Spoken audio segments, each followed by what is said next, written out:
Permanent hair removal at Anos. Flat 25% off. Call 970-389919. Matka cinema మీరు announce చేసేటప్పుడు announce చేసిన దగ్గర నుంచి ప్రమోషన్స్ వరకు సినిమా మొత్తం అసలు మట్కా అంటే ఏంటి, ఆ ఆ వ్యక్తి ఆ టైంలో ఎలా రూల్ చేశాడు, దీని మీదే సాగింది.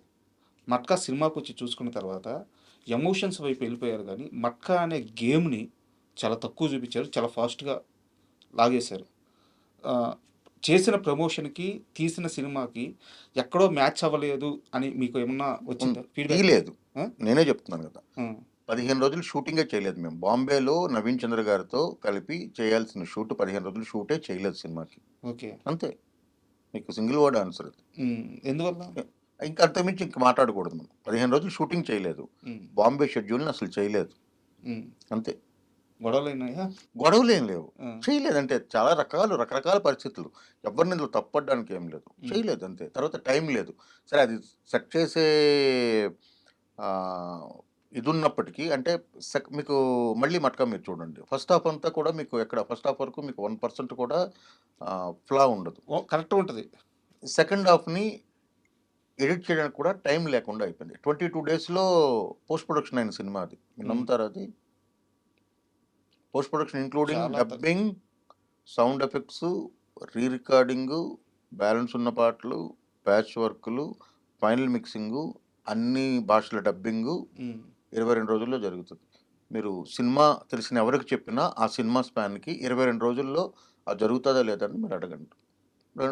చేయాల్సి వచ్చింది. ఎందుకు అంటే అమెజాన్కి ఆ డేట్కి ఇవ్వకపోతే కుదరదు అని. అది నా ప్రాబ్లం అయితే కాదు.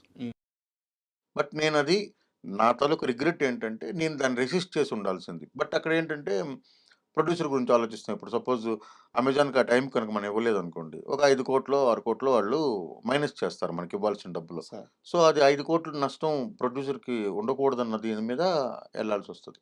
సో అది యాక్చువల్గా ఏంటి, మొదలుపెట్టిన తర్వాత 100 రోజుల్లో సినిమా అయిపోయింది. నేను ఇప్పటిదాకా ఏ సినిమా కూడాను మొదలుపెట్టిన తర్వాత ముగించడమే నాకు తెలుసు. 2 సంవత్సరాలు చేసిన సినిమా అది ఒక్కటే, మట్కా. నేను ఎప్పుడు అలా చేయలేదు. నాకు అది ఆ ఫిల్మ్ మేకింగ్ మీద ఇంట్రెస్ట్ కూడా లేదు. ఎప్పుడూ చేయను అలాగా. నా ఫ్యూచర్లో ఎప్పుడు కూడా అలా చేయను.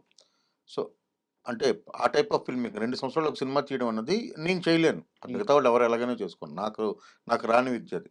ఒక ఎమోషన్తో సినిమా మొదలుపెట్టినప్పుడు అందులో ఉండే యాక్టర్లు కానీ టెక్నీషియన్స్ కానీ ఆ ఎమోషన్తో మొదలుపెట్టి ఎమోషన్తో ముగించాలి సినిమాని. సో ప్రతిరోజు ఆ సినిమాలో ఉండాలనుకుంటాను నేను.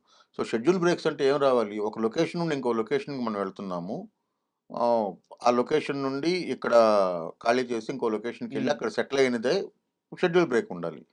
లేదా సినిమాకి అవసరమైన ఏవైనా ప్రిపరేషన్స్ కోసం, అంటే సెట్ చేయడం గురించో లేకపోతే ఇంకోటో ఉండాలి, అంతే.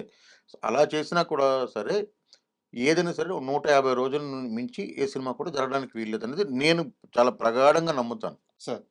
ఎందుకంటే ద వరల్డ్ కల్ట్ క్లాసిక్స్ అనుకునే సినిమాలైనా సరే, తెలుగులో గొప్పగా ఆడిన గొప్ప సినిమాలైనా సరే, అజరామంగా నిలబడిపోయిన చాలా క్లాసిక్స్, లేకపోతే జానపదాలు కానీ పౌరాణికాలు కానీ ఏవి తీసుకున్నా సరే తెలుగు వరకే తీసుకున్నాం. అవన్నీ 35 రోజులు 40 రోజులు 45 రోజుల్లో తీసిన సినిమాలే.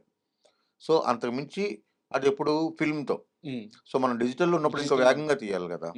నిజంగా తీస్తున్నారు డిజిటల్లో వేగంగా, అంటే మీకే తెలియాలి. డైరెక్టర్స్కి ఆ కన్విక్షన్ ఉంటుంది. నాకు ఏ షాట్ కావాలి. నేను ఎవరి గురించి అలా మాట్లాడను. అంటే నాకైతే ఉంటుంది. నాకు మీరు అడగొచ్చు. నేను ఎప్పుడు నా అందరు ప్రొడ్యూసర్లతో మీరు మాట్లాడొచ్చు, నా అందరు ఎడిటర్లతో కూడా మాట్లాడొచ్చు. మీకు ఫుటేజ్ గురించి అంటే నేను ఒక 2 గంటల సినిమా అనుకోండి నాది. 2 గంటల 15 నుండి 20 నిమిషాలకి ఎక్కువలో నా ఫుటేజ్ ఏ రోజు నేను ఇప్పటిదాకా తీయలేదు.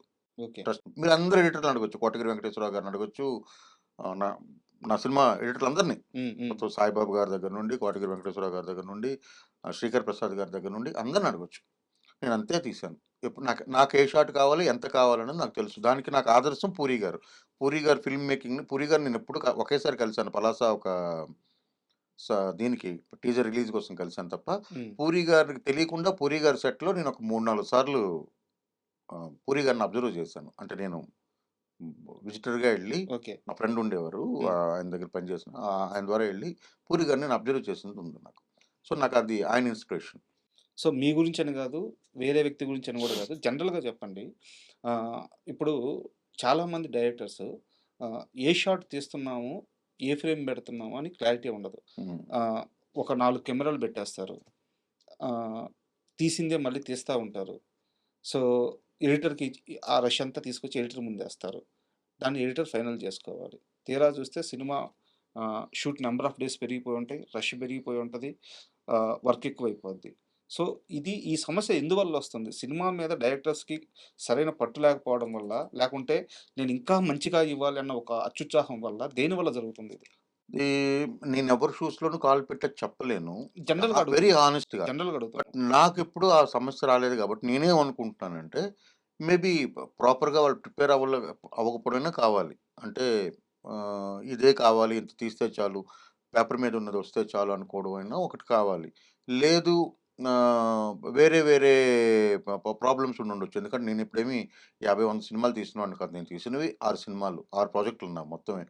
బట్ ఈ 6 ప్రాజెక్టుల్లో నాకెప్పుడు అంటే నేను అందరు కొత్తోళ్ళతో తీసిన 'పలాస' అవ్వచ్చు, ఒక పెద్ద హీరోలైన సుధీర్ గారు, వరుణ్ గారితో తీసిన ఆ 2 సినిమాలవ్వచ్చు, 'కళాపురం' లాంటి అంటే డిఫరెంట్ ఆర్టిస్టులనందరిని 'సత్యం రాజేష్' గారు, మిగతా వాళ్ళు వాళ్ళందరిని పెట్టి తీసిన సినిమా కావచ్చు.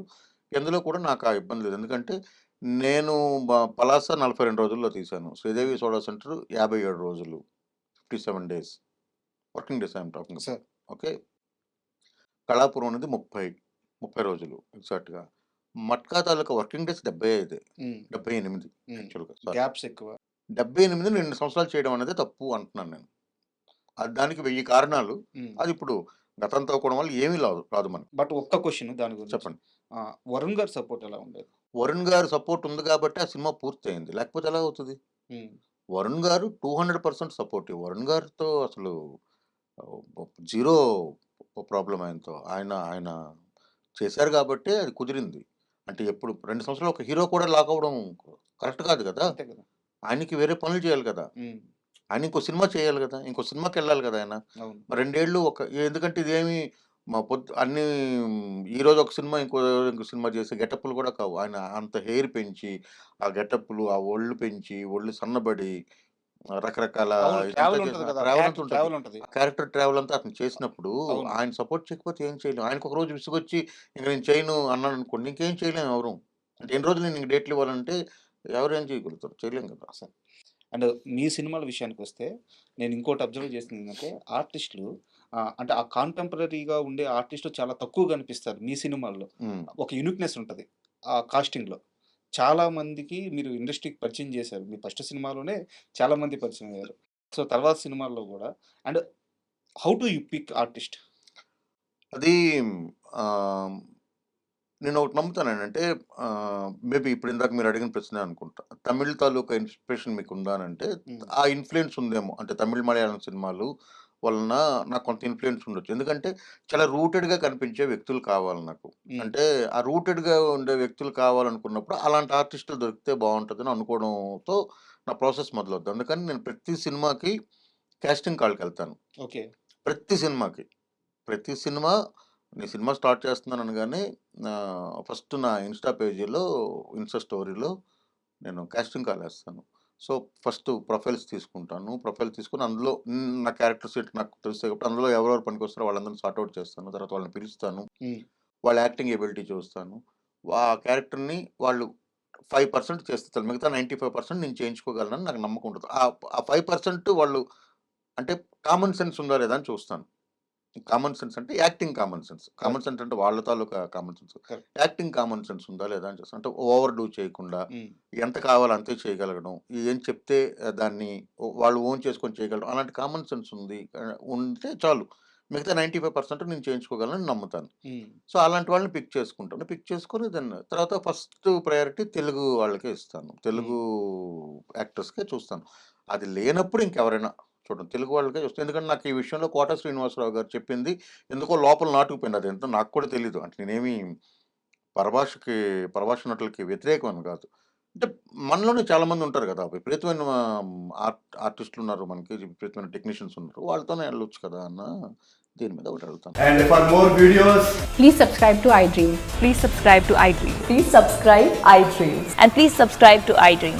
For more videos, subscribe to iDream. Please like, share, and subscribe to the channel. Congratulations, iDream. Subscribe to iDream. Subscribe to iDream. So subscribe to iDream Media. iDream की iDream team अंदर की huge congratulations. Please subscribe iDream Media. Please subscribe to iDream. Subscribe iDream. Please subscribe to iDream. iDream అంటే నా కళల ఛానల్ను subscribe చేసుకున్న నోరు తిరుగుతలేదు, మీరైతే గంట గుర్తు కొట్టండి. For more such videos, please subscribe to iDream.